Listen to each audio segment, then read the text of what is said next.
And when I hear people singing, you know, put your hand in the hand of him that walks on the water, forget it.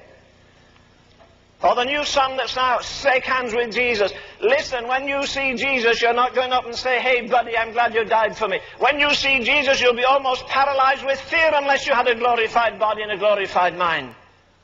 If half the Christians in America were as interested in the kingdom of God as they are in the Dow Jones averages, we'd have revival.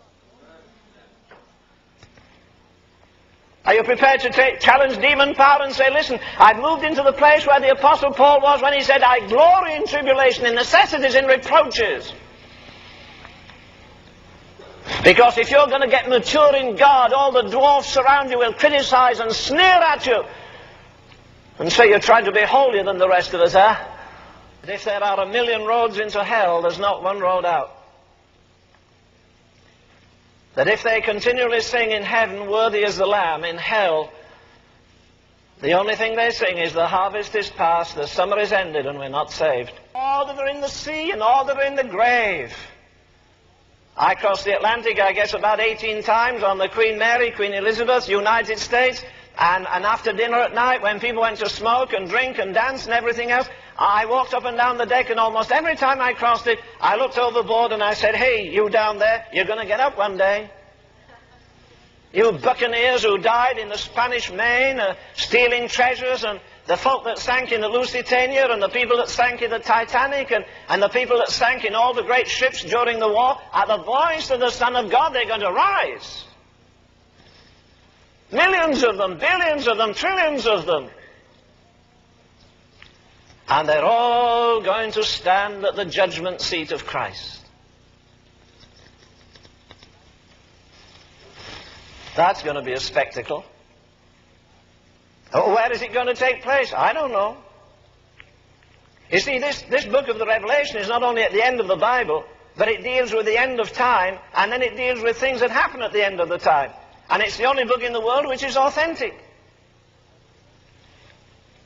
And everyone that is dead is going to hear the voice of the Son of God. I care not how twisted and corrupt your life is this morning. You could be the most sensuous man. A soldier said to me one day, do you really believe that can God forgive every sin I've ever committed? I said, he sure can. That is, if you repent of your sin and you plead for the blood of Christ and you ask for mercy. But he says, you know what I'm haunted with? I was in the army so many years in other countries, and he said, I'm horrified to tell you this, but he said, maybe I've got about 30 children around the world. I've had sex with so many women, he said, that maybe I'm the father of 30 children around the world. Can God forgive all the rottenness, the corruption of my life? He can. Why? Because this morning Jesus is on a throne of mercy. You shall find grace to help. But when we see him here, he's not on a throne of mercy, he's on a throne of justice. That tender Christ who went about doing good, and he kissed little babies and blessed people. Now, there's nothing more beautiful than a little lamb. There's nothing more terrible than the wrath of the lamb. And one day God's mercy is going to be cut off. And then it will be the wrath of the lamb. Think of all the tribes and nations. Can you think of Pharaoh standing before Jesus Christ and having to account for the massacre? Can you think of Herod the Great having to account for the massacre? Can you think of Hitler having to account for the massacre? We're told of 6 million Jews. Today when I was talking with Dr. Tozer, as we used to talk together so often, he said to me one day, you know, Len, I'm not really too worried about what I've done. I'm not too worried about the judgment even on my Christian life, which I'll have, I know. But he said, it's the things I could have done that worry me. The things that I missed. We're not going to be judged just because of what we've done. We're going to be judged for why we did it.